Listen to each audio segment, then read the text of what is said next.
Rachel Reeves under fire.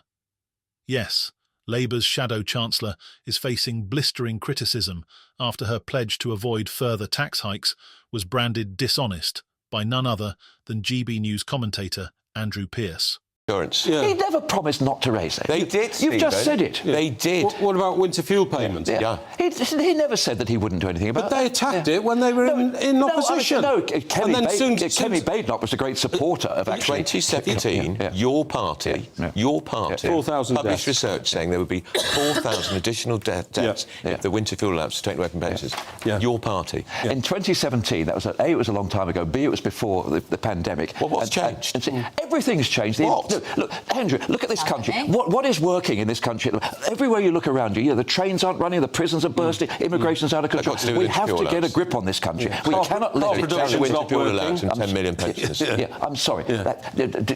Taking the money away from the King and giving it to Theresa from Blackburn is a good idea. No, that's not at all what happens. We know exactly what funds the royal family in this country and has done for centuries, and nobody's taking any money from anybody. The point being that having a universal provision of a winter fuel allowance means that millionaires and the aristocracy can get the money. As far as 0.5%. I want that money to actually go to the people in need, the people who are actually on benefits, pensioners who are hard up, and they are the ones who are getting it. Age UK told us today that people will not be able to cook a hot dinner every week. Well, hang on a second. Those statistics that Age Concern at UK are talking about today are 5 years ago. No, she said it today. Those she told us she's it actually today. talking about. She told us it today. Well, I know, but the statistics she's referring to are actually before the winter fuel allowance. Stephen, do you think that Keir Starmer should stand solidly behind the Energy Secretary who is bankrupting the country day by and day? on that bombshell, we have to move on. Mike, Stephen, the always eco-fanatic. Ed Miliband.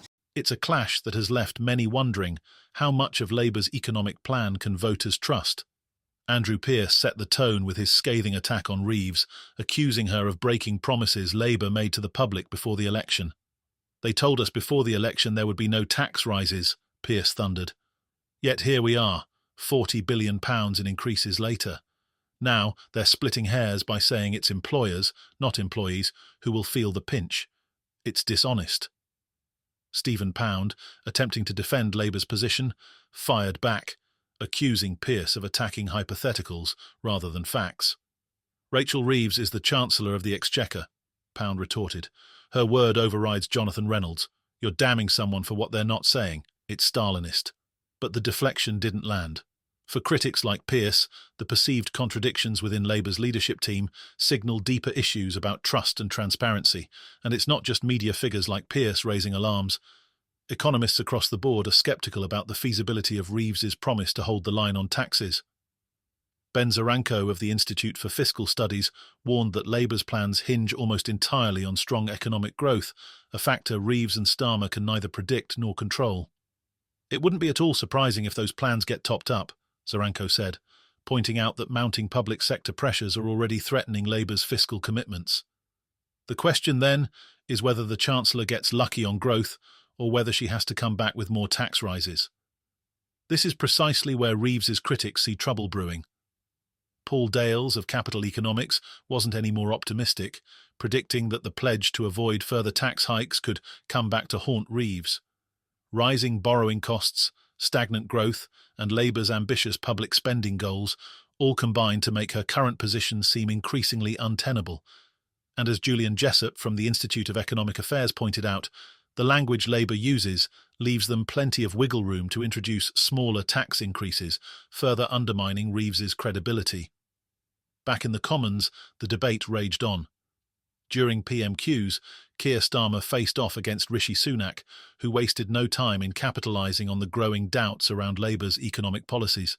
Sunak ridiculed the opposition's fiscal strategy, suggesting that Reeves's promises were little more than pre-election lip service. Starmer, attempting to pivot, accused Sunak's government of fiscal recklessness, but the attack felt hollow amid the mounting evidence against Labour's own consistency.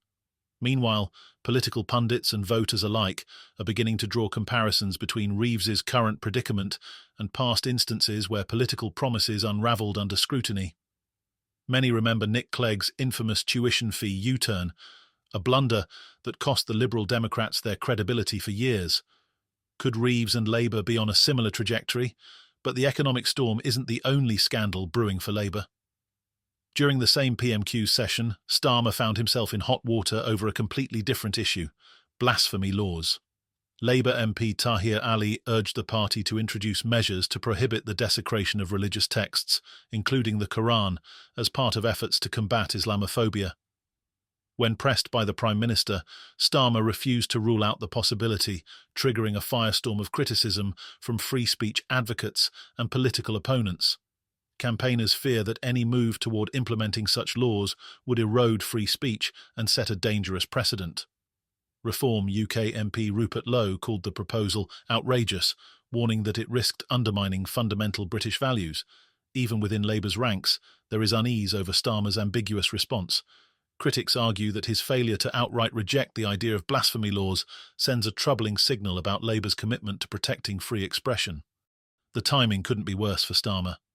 As Labour grapples with the fallout from Reeves's tax pledge and rising scrutiny over their economic plans, this new controversy adds another layer of uncertainty to the party's platform.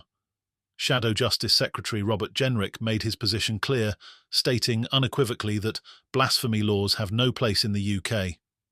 But for voters, Starmer's unwillingness to give a straight answer speaks volumes, raising questions about his leadership and his party's priorities.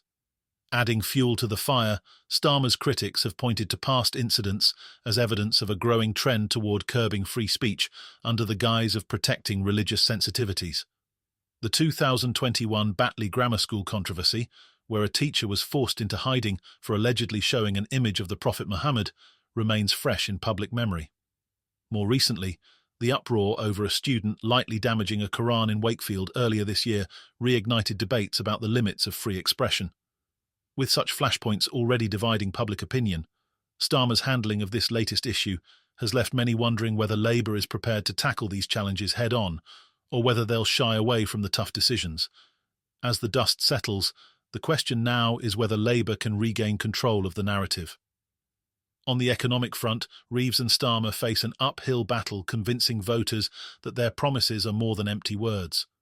And with the blasphemy law debate adding a new layer of controversy, the party's ability to present a united, credible front is being severely tested.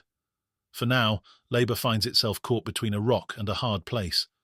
Reeves must navigate a treacherous economic landscape where every misstep risks alienating voters. Starmer, meanwhile, faces the unenviable task of addressing mounting concerns over free speech without fracturing his already tenuous coalition of supporters. Whether they can rise to the occasion or succumb to the weight of these challenges remains to be seen. What is clear, however, is that the stakes couldn't be higher. With a general election looming, Labour's handling of these twin crises will likely shape their chances of success or failure at the ballot box. And as voters watch these dramas unfold, one thing is certain: the battle for Britain's future is just getting started. What do you think of Labour's economic contradictions and Starmer's controversial response to blasphemy law proposals? Let us know in the comments. And if you want more explosive updates on UK politics, don't forget to hit that subscribe button and give this video a like. Stay tuned, we'll bring you every scandal as it unfolds.